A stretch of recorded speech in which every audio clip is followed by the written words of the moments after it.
Hey everyone, I'm Franklin. And I'm Matt. Today you'll find out about our do's and don'ts list for 5 different musicians on stage, and then we'll talk about the best things you can do to be the most effective worship leader possible.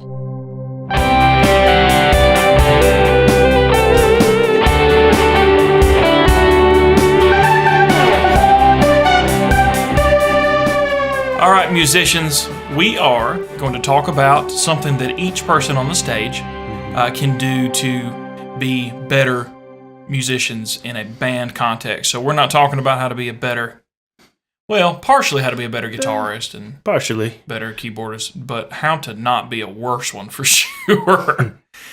So we've got a list of 5 here, 5 different types of musicians. If you play something outside of one of these 5 things, then don't worry. We'll get to you in the future. For anybody that plays mandolin or guitar, I hope you play guitar. So number 1 at the top of the list, guitarists. I don't like them either. Yeah. I know you guys very well because I am one and I've been one for a long time. Our tip for guitarists is the song is not about how good you are. The song is about how good he is. That was a tagline that I made up 30 seconds before we hit the go button. But on a serious note, a lot of times I catch guitarists noodling or they don't know the part. Oh yeah. And there's overplaying and there's showboating. There is. Like being on the outside. Oh yes. Have I ever showboated? No. Throw me out of the bus. There are a couple of times where you've noodled, where it's like, come on, let's get going. We got to get going. Things happen. It happens. Can't help it. We're all guitarists or guitarists, you know. But on a very serious note, you know, when you're playing rock and roll, when you're playing that kind of stuff, sometimes the music is about how good you are as a guitarist. And that's okay in those aspects. But in Christian music, it is about the song and the mood and the feeling and the words, most importantly the words in the worship aspect. So as a guitarist, be a member of the band. Don't be the band. That one I made up just now. All right, Franklin, what you got? Next we have the keyboardist. Well, me being a keyboardist, we love those low notes. Oh, it just feels so good.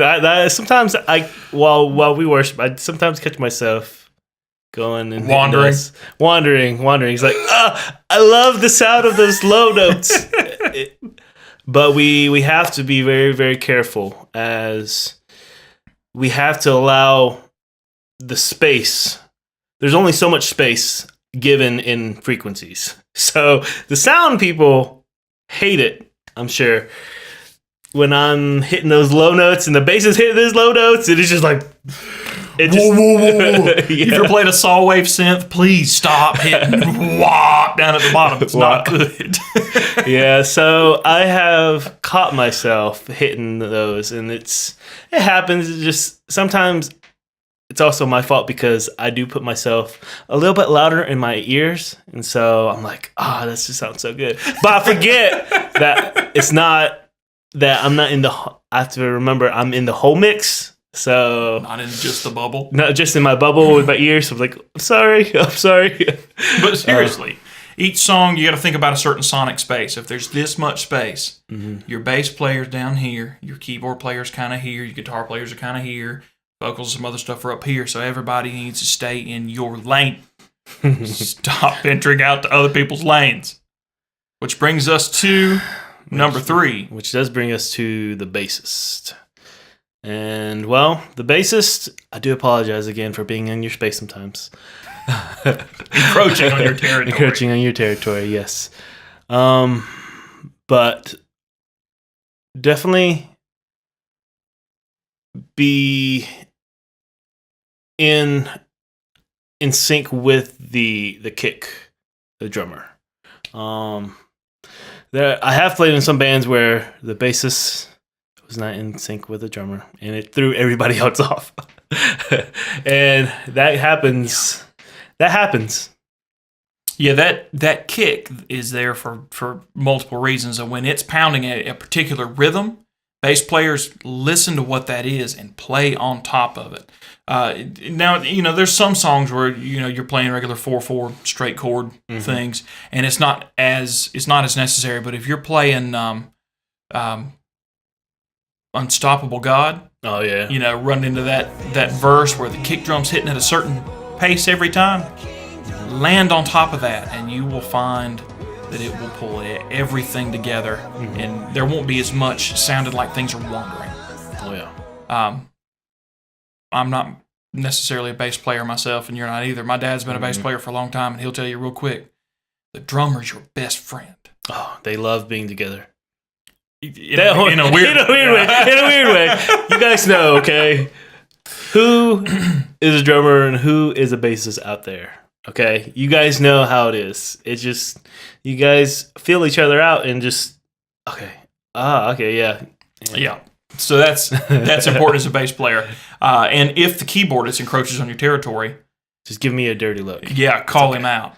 It's okay. Call your keyboardist out. It's okay.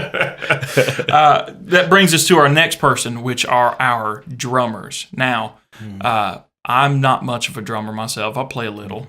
Franklin's a pretty good drummer. No, I play a little bit. No. It's funny, we both have drum kits, Yeah. just piled up in corners. But so we phoned a friend on this one. We called our drummer from our church and said, "Hey, what can drummers be doing better?" And he's got beef with some of y'all. Okay, a couple things he said. He said, "Listen to the band. As a drummer, please listen to what the band's doing."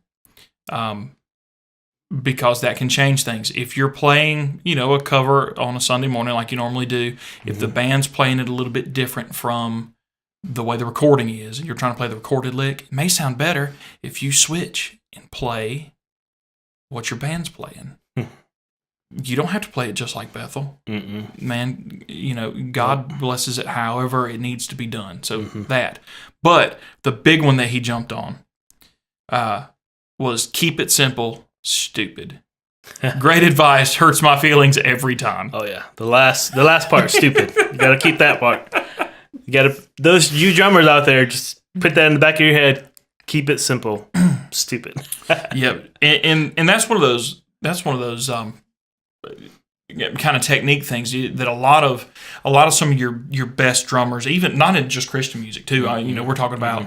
Some of the best jazz drummers and rock drummers, right from Dave Grohl to Dave Weckl will tell you this. Sometimes, most of the time, simple works. Yep. It's about the song. So, get in the groove, keep it where it needs to be. Steve Jordan plays some of the simplest licks I've ever heard in my life. But when I hear that guy play, I think, yeah, that guy. It sounds so good, too. I mean, it just... the drum kits, the snares, the way that you got it EQ'd. Yeah. Oh yeah. But yeah, it makes it sound little. It makes it sound so much more, but with so much less. It's like more is less, guys. More is less. Less is more. Less is more. Oh yeah, actually, yeah. Less is more. I had the opposite. Yes. No, that makes sense. If you play more, you are less. But if you play less, you will be so much more. There he goes. We have no outtakes on this show. Nope. We refuse. Nope. That brings us to number 5. Vocalists. All right. I sing some at church. Franklin sings some at church. We do a lot of harmonies and stuff.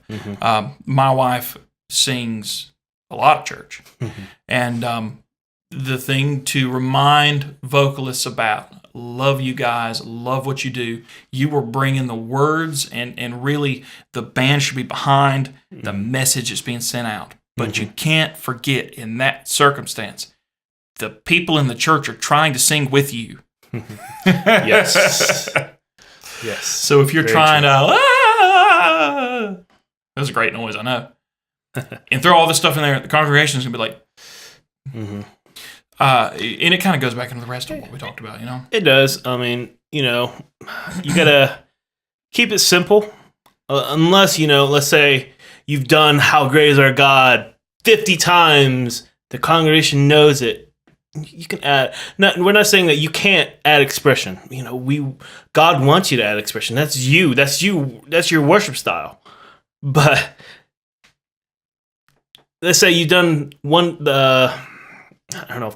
Fierce by Bethel or Jesus Culture. Probably both. But Fierce by Jesus Culture. You've only done it once, and you're singing the trills everywhere here and there, and the congregation doesn't know the song. They can't follow you. They don't know it. But let's say How Great Is Our God, they know that song in and out. If you add here and there, it's perfect. But, that's just, you got to allow the Spirit to move and know your congregation and know the songs as you teach them to your church, your congregation that you're with. 100%. And so all that kind of, it comes together to teach us. And sometimes musicians can take some of these things this way. It sounds like we're party poopers. It does. You can't have fun. No, there is freedom in these things. Mm-hmm. If you get to a point where you can drop yourself and get out of the way and be part of the team as a whole, the things you'll create together will be way better than the things that you'll create standing out front, hanging one leg up and ripping into a power solo and play with your tongue. It's so much more rewarding to have a good, wholesome team together and so much more freeing. I promise you, give it a shot. Mm-hmm. It is. So we've thrown a lot of shade this episode to everybody, all right? Yeah. But there's a couple things that are that we want to come out and say that these are things that everybody should be doing. Mm-hmm. This applies to all the instruments. You mandolin players and tuba players and, anybody playing the hurdy-gurdy. This applies to you too. Pocket playing. Pocket playing is a big one. Yeah. It's very big. Talk about that. That pocket playing, if you got to know your space. So... Yeah, we talked about it a little bit earlier, too, and one of the other ones. It's all about sonic space. It's all about the space. You got to know when there's a musical break and you're like, oh, this is my moment. Not my specifically, but the moment that allows you to shine through the gifts that God's given you, okay? And so you've practiced hard, you know your parts, and you go at it, and that shows that you're worshiping through your instrument, through your singing, through everything that you're doing. All comes into that one specific moment, that time. But then you got to remember, you got to back away when it's time to start allowing the congregation and allowing people to start moving and singing again. Like us as a keyboardist, a guitarist, we have to play off of each other. We can't step on each other's toes all the time. I only have so many toes, and they bruise easily. They're all purple because of Franklin. No, but seriously, on that subject, we talk about pocket playing. If you get a guitarist and a keyboardist together and they both are playing full blast, it's horrendous. I've been in that situation where I was in a band and the keyboard player just too much all the time. Mm-hmm. Big full chords, never laid off, and I had nowhere to play because everything I played was just, it was the same sonic space and everything just bled together, and it was awful. Yep. And so, we're at a place in a band where everybody has a piece and a purpose. Mm-hmm. So if your rhythm guitarist is, which we didn't touch on rhythm guitarists, we'll get to you. Watch out. If they're playing big full chords and the electric's got his overdrive on, he's playing big full chords, what do you do? Yeah, what are you doing? Tinkle up high, right? I mean... Yeah, I move over because they're on the lower spectrum, so I'm moving, shifting up a little bit, and then that way it allows the space to open up. When everybody's playing in the middle range, it's too much. So you go to the low range, right? No. Sometimes, sorry. Sometimes you just need I'm sorry.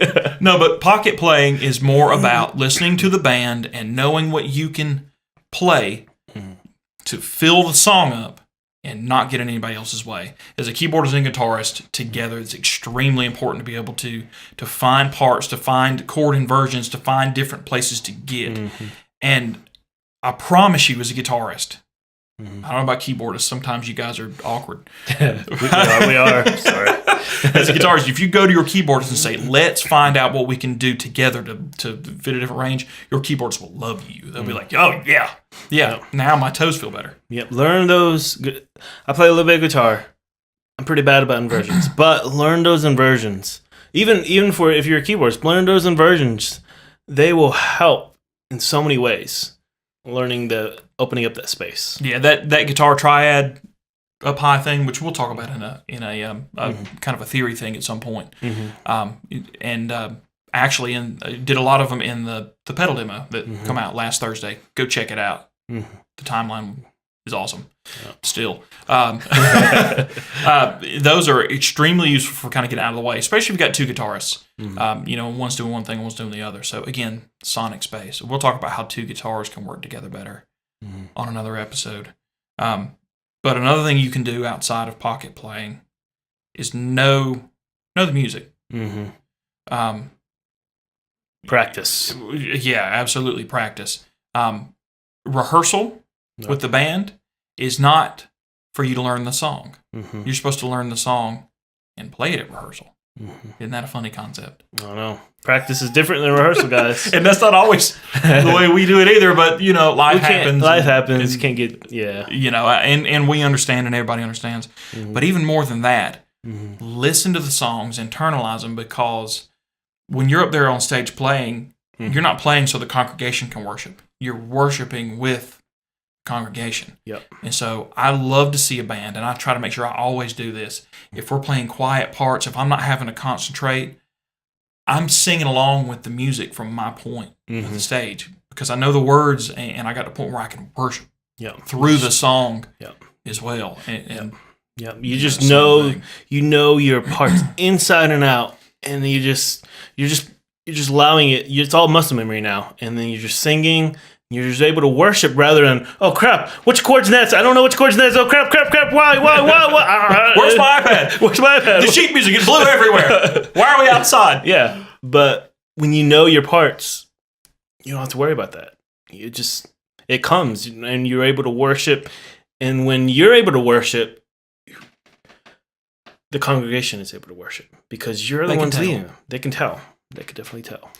And that is a very powerful thing to be able to do, is to worship at the same time as the congregation. And, we talked earlier about being able to be free. When you get to a point where you're really worshiping, you realize that it's not about the band, it's not about you, that it's about Him. And that you're pouring it back out to Him. You're talking about real freedom to know that, He's blessed everybody. He's given everybody these gifts, so we can pour it back to Him. And that's where the freedom comes from, is not playing an instrument in a band, but worshiping in a band.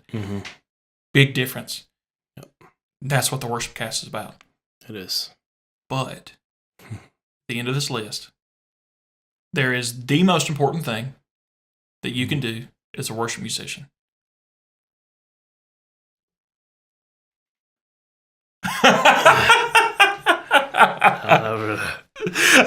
I'm messing with Franklin. So the most important thing that you can do as a worship musician is realize that at church, you need to be in a place where you don't feel like you have to go. You have to go play. You get to go to church. You get to go play. You get to go worship. I'm telling you, for Sunday mornings, when you're practicing the music, when you're learning the parts, when you're getting the worship down, stay prayed up, stay in the Word, stay connected with the one that give you the ability to do this. The way I like to think of it is the 3 Ps. I learned it when I was with Campus Band in North Greenville. Stay prayed up. Are you prayed up? Are you practiced up? and are you punctual? Are you there on time? You know, that's one of mine. Guitarist. be on time. There's another one. You know, it's all about people's time as well. I mean, but yes, are you prayed up, practiced up, and you're punctual? Just definitely keep those three. Keep everything that, hopefully, what we've been talking about, you know, has kind of struck a chord. I mean, it struck a chord with me. I mean, I have to think about it every single time I get up there. Every time I get the chance, I'm able to. And I don't know why music has it, but it does. Music has a tendency to take people and elevate them to them thinking that they're more than they are. And I don't know what that is, but it's a dangerous thing. And honestly, I believe it's a tool that the enemy uses against us to get us to change our mind frame back to a point where it's about us. But man, if you stay prayed up, you stay in the Word, and you stay about worship, all the things we talked about, the pocket play and the playing with each other, all of that will happen naturally. It'll all fall into place because you won't be acting on your behalf. Yep. And that's the secret. What else you got? Yep. Overall, I want to say that together as a group, together as a band, you are all worship leaders.